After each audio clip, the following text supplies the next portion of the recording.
tayo today sa Primo Express. So, pinapalinas natin si B tsaka si Z.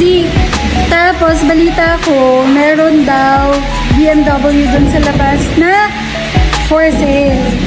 BMW R90. So, labas tayo. Tapos, check natin. Yan. Sige, game. Sir, okay na po. Thank you. Dito sa labas. Nandun naka-park eh.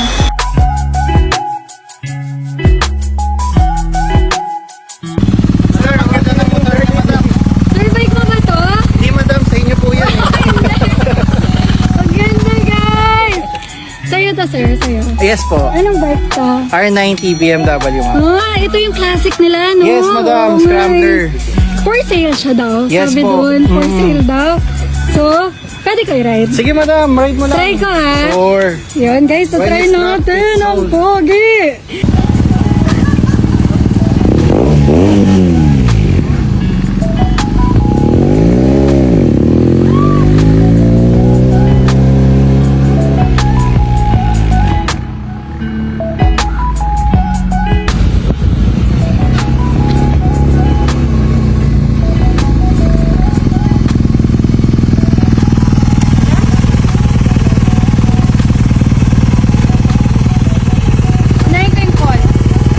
Una, for me, Natasha, yung boots ko is 2 inches high.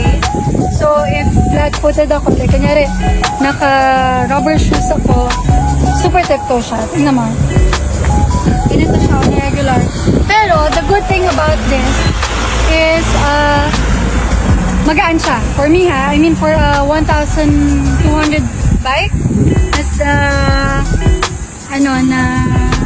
what's this? CC, magaan siya for me. Compared dun sa mga sports bike na dala ko, parang mas madali siya i-maneuver ng ganito. Although, yun nga, adjustment talaga yung, kunyari yung pag-stand. And then, pag nag-start siya, medyo nag-shake lang ng konti. Just because yung makina niya is nandito sa dalawang side. Okay, hindi siya nasa loob, hindi siya nasa gitna. Yun. So anyway, yun nga. Pero, for village, dito lang kasi ako nag-try. Although wala namang sasakyan, ano siya, 2 gear. Sobra ng, kaya niyang bumilis talaga. Kaya niyang humato kahit 1 lang. Syempre, taas nung ano niya eh. Nung karga niya eh. Seats, what's this? Manipis lang siya. So, hindi masyadong mukaka. Although malaking tank, syempre. Pero, if umaandar ka na, mas masarap kumapit yung legs. This one, lever, madali lang siya. I mean, hindi siya mahirap tansyahin. So, mararamdaman mo naman eh, yung gears, wala pala siyang gear indicator. So, papakiramdaman mo yung motor. Although madali lang naman yun hanapin, syempre. Pero pag nakasiguro 5 or 6 ka na doon, wag mo lang kakalimutan. Pero mararamdaman mo naman yun sa motor eh. Yung neutral niya, madali lang sungkitin. Unlike yung ibang motors na pag ginanon mo, tumuto agad. Ito, madali lang hanapin yung neutral niya. And, best of all, sobrang pogi niya. Itong motor na to, this is for sale. Ang original color nito is silver.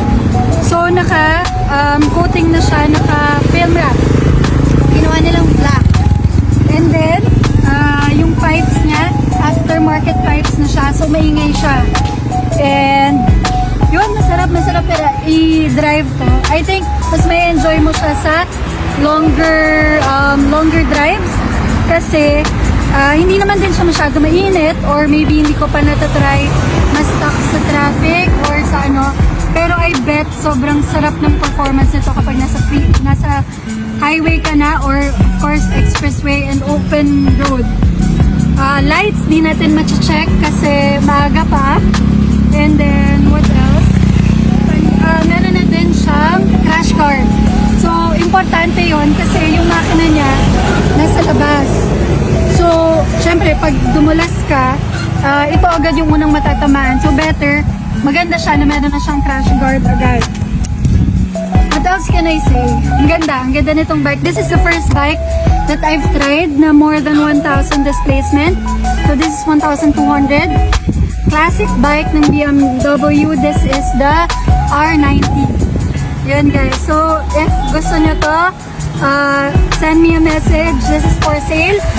All accessories, it's included in the price. So if you're interested, send me a message and then I'll make a great deal for you. Isa sound check natin. So naka-aftermarket type na siya. Pakinggan natin yung R90.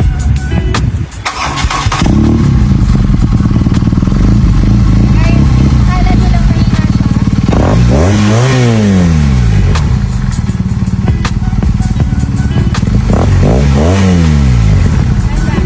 Medyo nagkuwigan na siya.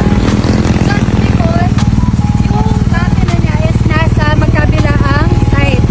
Pero maneuver, control-wise, madali lang siya. Kaya yung streets na maninipis, kaya niyang likuan, walang problema.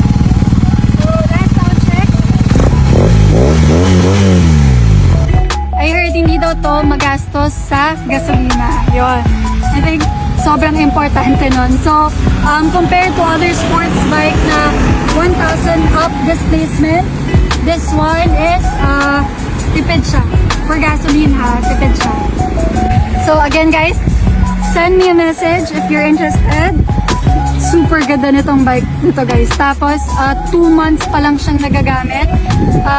Why siya binibenta? Because mas kailangan for city driving nung owner. So papalitan lang ng ibang bike pero definitely maganda to.